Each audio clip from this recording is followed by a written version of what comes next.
This is every fight to make after UFC 283. It was a great card in Brazil with tons of violence. I have the key fighters on the screen. I'm throwing my matchmaker hat on and picking who I think should be next for all of them. Make sure you guys smash that like button if you're new to the channel, subscribe. And let's first talk about our new light heavyweight champion, Jamahal Hill, who I feel like had the performance of a lifetime, beating the brakes off of Gilbert Teixeira. The obvious next opponent, assuming he's recovered by the summertime, it's going to be Jiří Procházka and Jamahal Hill. International Fight Week. I think this is a mega fight. I'm very interested in the stylistic matchup. If you compare their performances against Gilbert Teixeira, Jamahal Hill's was a lot more one-sided. Yes, Procházka got the finish, but he was losing that fight. This matchup intrigues me. I think Jamahal Hill's going to be the favorite, and I kind of lean Jamahal Hill. Could be maybe the recency bias of this win, but the way that he looked against Glover, the striking style, his slickness from range, the sting that he has in his shots, I could see him hurting Jiří Procházka with punches. It's going to be a war. The samurai versus the savage new champion. This is the matchup I want to see. Jiří Procházka, Jamahal Hill. Assuming the shoulder is healed, let's make it happen. I know that Procházka posted that he's coming for Jamahal Hill on Twitter. So this matchup I really feel like is going to be next. And I doubt that they give it to like a Magomed Ankalaev or Jan Blachowicz. I guess the only way Procházka isn't the immediate next step will be if the shoulder is causing, nagging issues, and then they're unable to book that fight in time, and Jamahal Hill will want another matchup. But this makes the most sense. Availability controls the outcome. I think it's going to happen this summer. Let's talk about Brandon Moreno, who's the kryptonite to Deiveson Figueiredo. Got a massive win, and he's already gotten called out.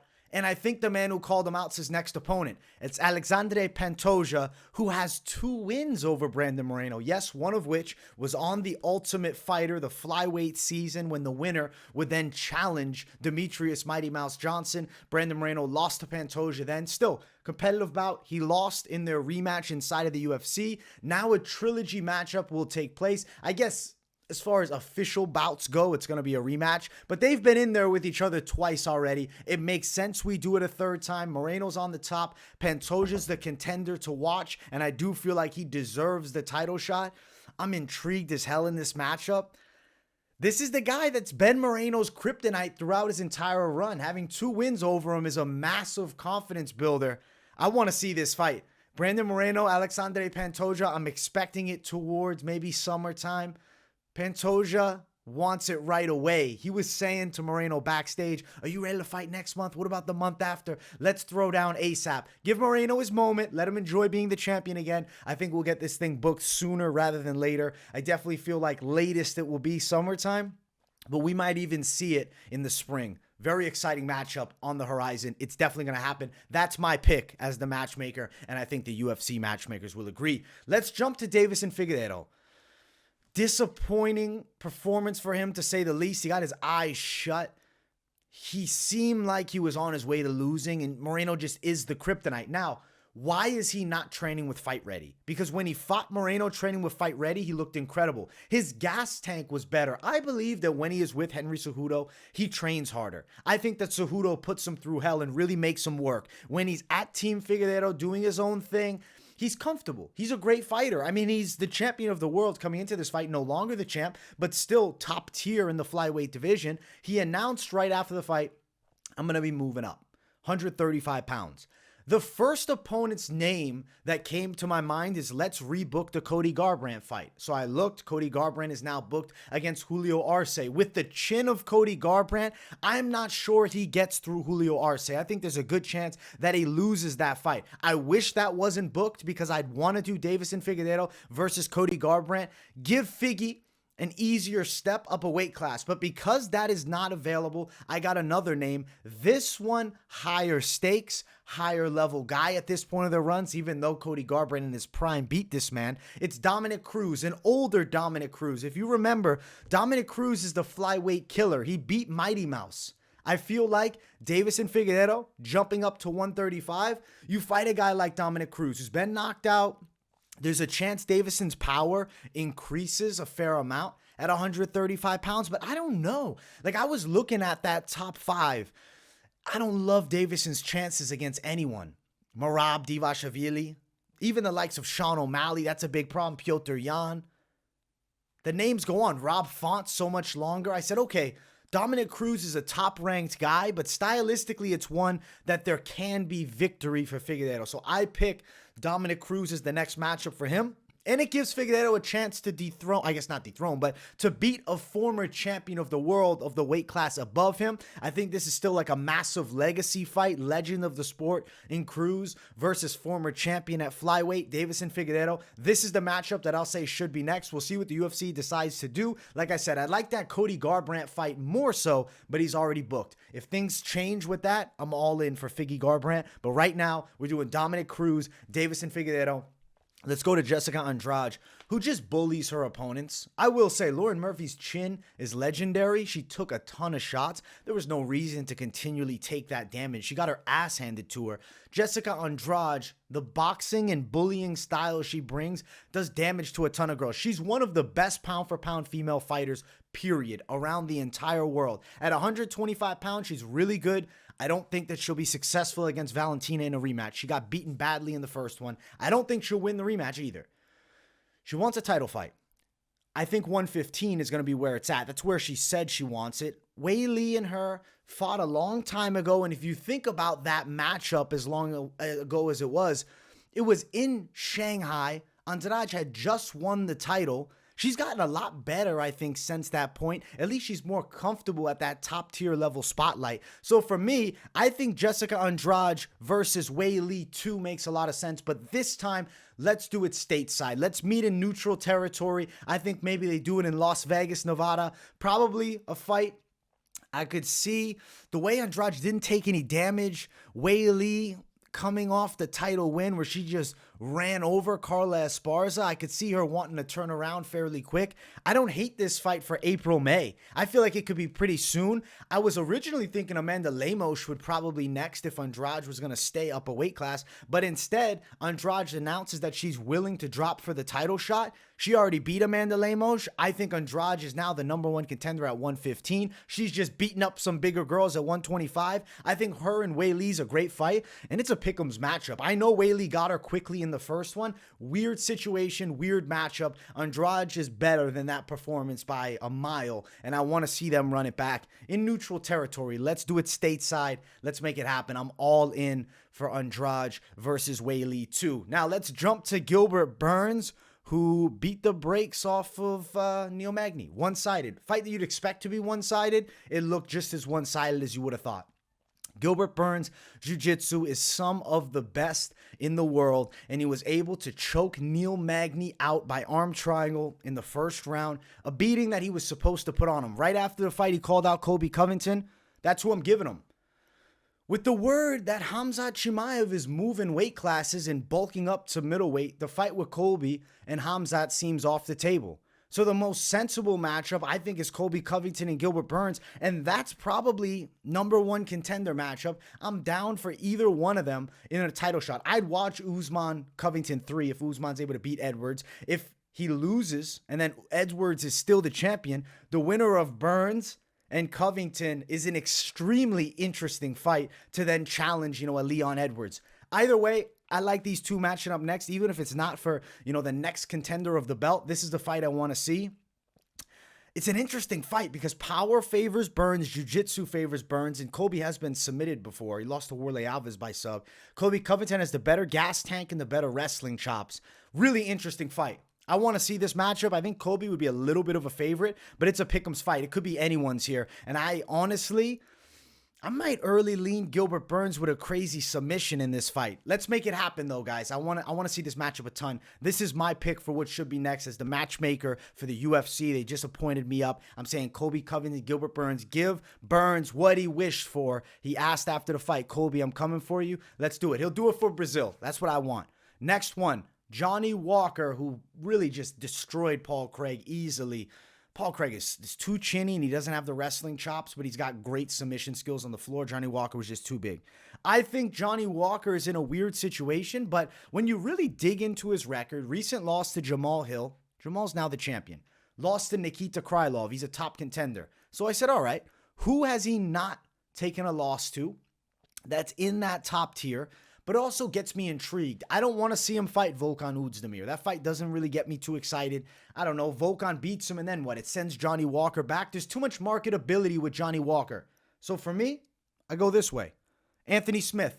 He needs an opponent. Johnny Walker just got a quick knockout. I don't think Johnny Walker's opposed to a quick turnaround. He said he's coming for everyone after this one. He believes it's his time. He said he wants to be two-weight champ. It seems like the confidence is back in Johnny Walker. The chin is definitely a concern. Anthony Smith is a monster, and this is a really hard fight. But I think we ride the momentum into it, and let's do Anthony Smith, Johnny Walker. I think this is a fight night main event. I'm all in for it. Let's make it happen. I'm curious to see how these two would throw down, how it would go. I'd say Anthony Smith is the more well-rounded guy, but there's always a chance with Johnny Walker. Yes, make this fight. Johnny Walker, Anthony Smith, sign me up. This is the matchup I'm picking next. Jailton Almeida, who's the future, I believe, of the UFC Brazilian heavyweight prospects. He's the guy. You match him up with Alexander Volkov. No bullshit, no playing around. I'm not interested in watching him fight some bum. I said, okay, top 15. Blagoy Ivanov is fighting Marcin Tybura. I originally was like, maybe they'll give him the winner of that. But I said, I don't care about either of those opponents for him next. There's no point. Jailton Almeida will have his way. Shamil Abdurrahimov beat Marcin Tybura. I know MMA math doesn't work, but who gives a shit? I don't want to see that fight. So I said, okay, Volkov. This is a dangerous, tall Russian.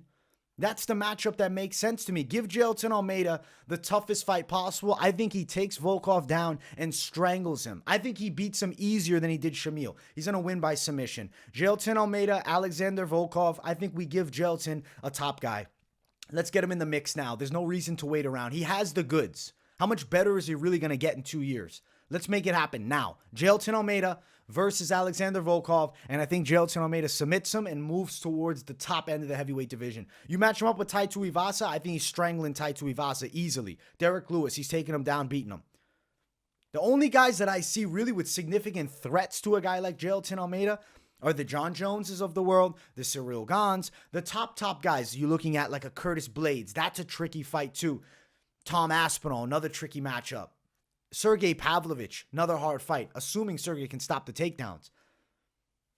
I think Jailton Almeida is a future contender, and I think he beats Volkov. That's how we started off. We go from number 15 to, I believe, Volkov, who's at number 9. That's the fight I want. Volkov, Jailton Almeida next. Make it happen. Let's talk this next guy. Brunno Ferreira knocks out Gregory Rodriguez. Fuck. I was so disappointed, man. It was just one perfectly placed shot and flatlines Gregory Rodriguez. Shit. I was upset. I'm still upset about it. I'm salty as fuck. So I was like, all right, you get that win over my guy? Fuck you. I was going to give him Chidi and Njokuani. But the issue is Chidi is booked against Albert Duraev for March. Timelines might not line up perfectly because Ferreira didn't take a ton of damage. I know he was hit. I'd expect him to not want to wait until like September. Like, I don't know how quickly Chidi will be ready to turn around, even if, he beats Duraev. What if he ends up losing? Something like that. Shit can go sideways. So I said, all right. I got to find an opponent that I think is better. I know he just beat Gregory Rodriguez, who was close to the rankings, but he's only beaten one guy in the UFC, and it was a fight he was losing, but got a knockout. I think you give him another knockout artist. Abdul Razak Al Hassan, Brunno Ferreira. Let's see who takes this one. I'll be honest, the sport, as crazy as it is, Al Hassan's going to knock him out. I want Brunno Ferreira and Al Hassan. That's the matchup for me. People will say, oh, it's a step back. Al Hassan's farther in the rankings down. We don't even have official rankings outside of that top 15. So at that point, I go to Ranking MMA and I say, all right, who's in the mix? I don't take it seriously as far as the numbers. Al Hassan is coming off a big knockout win against a dangerous Brazilian. Brunno Ferreira is a dangerous Brazilian. I think you do Al Hassan, Ferreira. I think you put it on a fight night main card. I'm very interested in this fight.